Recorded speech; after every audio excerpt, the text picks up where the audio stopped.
3 mai 2022. Nom de code. Dubaï Uncovered. Près de 24 médias internationaux placés sous l'égide du média financier norvégien E24 publient une enquête de grande ampleur. Grâce à l'aide d'un think tank américain, ces groupes de réflexion privés qui produisent des études sur des thèmes de société, ces 24 médias internationaux révèlent l'identité de plusieurs milliers de propriétaires de biens immobiliers à Dubaï. Sauf que vous vous en doutez, l'identité des gens qui possèdent des biens sur Dubaï n'est pas tout à fait recommandable. Cette enquête est l'occasion de faire un point sur ce qu'est devenu ce paradis fiscal qui attire de nombreux oligarques russes et autres trafiquants de drogue. Comment s'est développé cet Eldorado incarnant une pseudo-réussite sociale? Pourquoi la ville attire l'argent le plus sale du globe? Direction le golfe Persique, la chaleur du désert de Liwa et le corps Dubaï. Cette chronique est habillée d'extraits de documentaires d'Arte, d'interviews réalisées par France Culture et d'un extrait d'Échappée Belle, l'émission de France 3. Benji est à la console et il est également à la lecture des extraits. Aujourd'hui, il a également participé à l'habillage et à la recherche documentaire.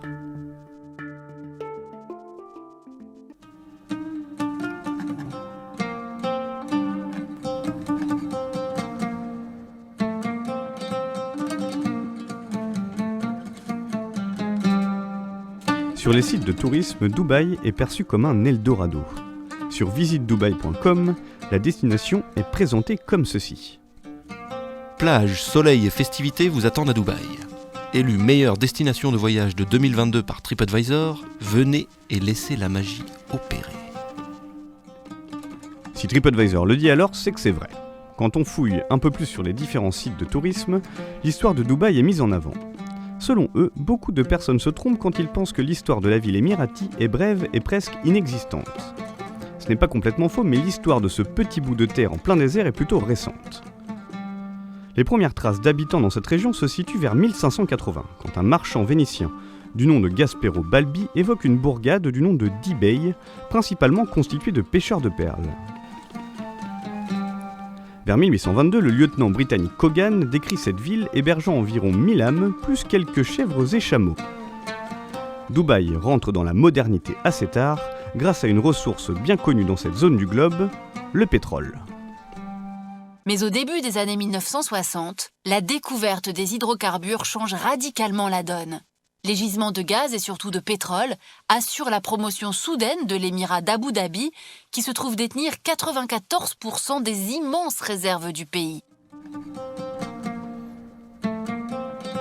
Au début des années 70, les deux plus grands émirats de la région, que sont Dubaï et Abu Dhabi, se réunissent avec d'autres émirats pour former les Émirats Arabes Unis. Explication. Chacun des 7 émirats d'Abu Dhabi, de Dubaï, de Sharjah, de Fujairah, d'Ajman, d'Umm al-Quwain et de Ras Al Khaimah conservent une large part d'autonomie, mais ils sont désormais chapeautés par un système fédéral dirigé depuis la capitale centrale, Abu Dhabi.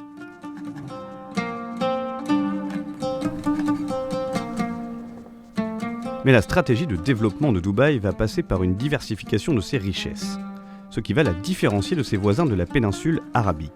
Ce n'est pas seulement leur capacité à vendre du pétrole qui va permettre à cet ancien port de pêcheurs de devenir l'un des endroits les plus attirants du monde. Comprenez, attirant pour certaines personnes. Après l'indépendance, les villes, les ports, les aéroports se multiplient, financés par la manne pétrolière qui permettent aussi de développer de nombreux services sociaux, sanitaires et éducatifs, y compris pour les filles.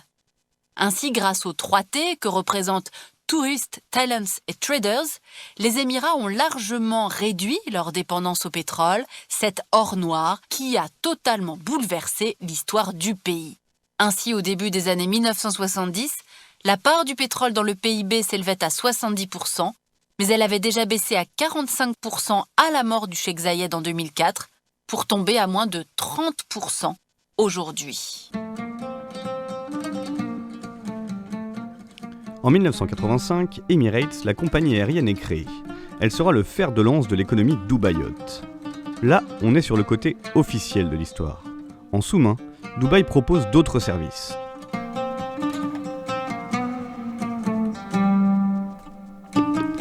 C'est également en devenant une plaque tournante du commerce de l'or mondial que Dubaï va peu à peu se faire une place sur l'échiquier mondial. Bien sûr, que l'or soit propre ou sale, ça n'a pas vraiment d'importance. La combine est simple.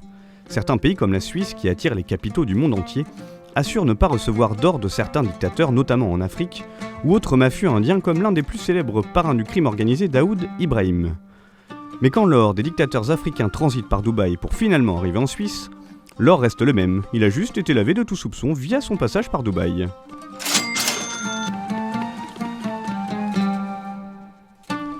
Les années 2000 sont synonymes de boom immobilier pour les Émirats. Le Burj Al Arab, le plus grand hôtel du monde, y est construit.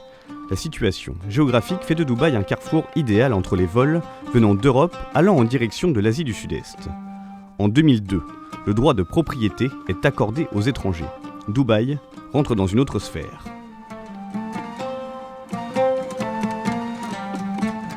En 2021, Dubaï est la destination touristique la plus prisée, notamment pour les voyageurs d'affaires, concentrant près de 5% des voyageurs mondiaux. Qu'est-ce qui attire donc autant les investisseurs et autres hommes d'affaires ? Le soleil ? Les pistes de ski en plein cœur d'un centre commercial ou les jolis gratte-ciel ? Vous vous doutez bien qu'il y a d'autres raisons.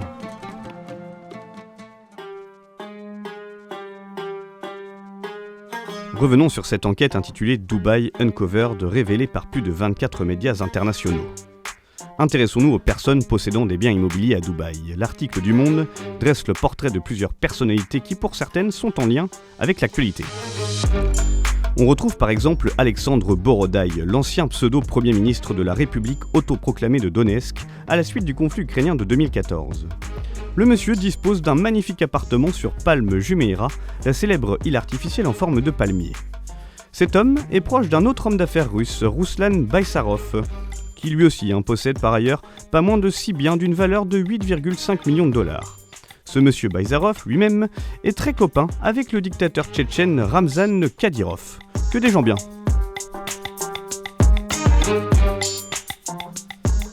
Dubaï est tout simplement en train de devenir le terrain de jeu des oligarques russes en proie à des sanctions internationales suite à la guerre en Ukraine. Sanctions qui perdent forcément de leurs intérêts puisque leur argent n'est pas directement menacé.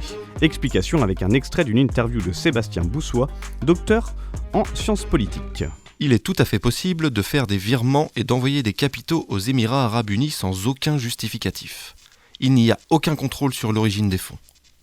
Par ailleurs, on a pu assister depuis plusieurs jours à des vols privés de jets qui se sont rendus directement de Russie aux Émirats. Ils se sont fait une tradition du blanchiment d'argent et du contournement des sanctions internationales.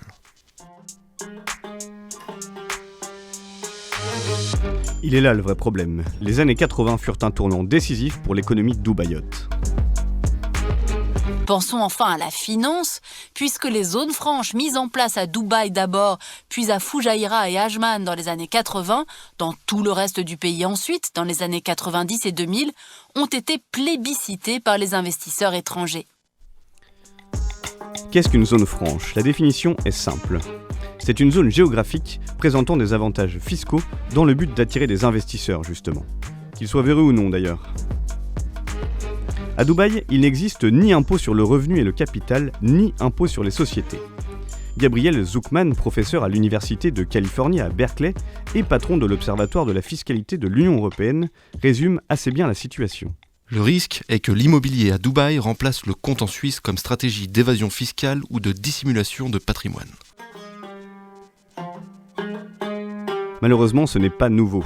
En plus de blanchir de l'argent sale, Dubaï participe activement à faire transiter de l'argent vers des organisations terroristes.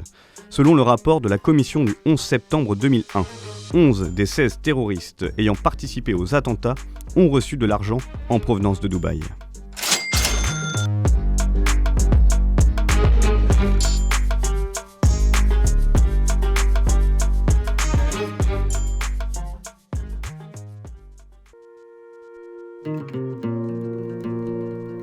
Les investisseurs du monde entier sont intéressés par Dubaï et la France n'est pas en reste. L'enquête a révélé la présence de 3256 Français possédant pas moins de 5000 propriétés d'une valeur moyenne de 400 000 €. Il est cependant impossible de dire que l'argent qui a servi à investir a pu être soustrait à l'impôt en France, comme le dit Le Monde. Dubaï est une ville de paradoxes. En 2021, elle a accueilli l'exposition universelle avec pour thème principal l'écologie. Pourtant, la ville est considérée comme l'un des endroits les plus polluants du monde. Climatisation des rues en extérieur, consommation d'eau importante et utilisation d'usines de désalinisation énergivores au possible. On vous laisse en compagnie d'une piste de réflexion, toujours avec un extrait d'une interview de Sébastien Boussois. Ce sera très difficile tant les Occidentaux ont d'intérêts communs avec les Émirats, à commencer par la France qui a des contrats militaires énormissimes. Aucune des puissances occidentales n'est prête à ce stade à faire pression. On se retrouve nous la semaine prochaine pour une nouvelle chronique.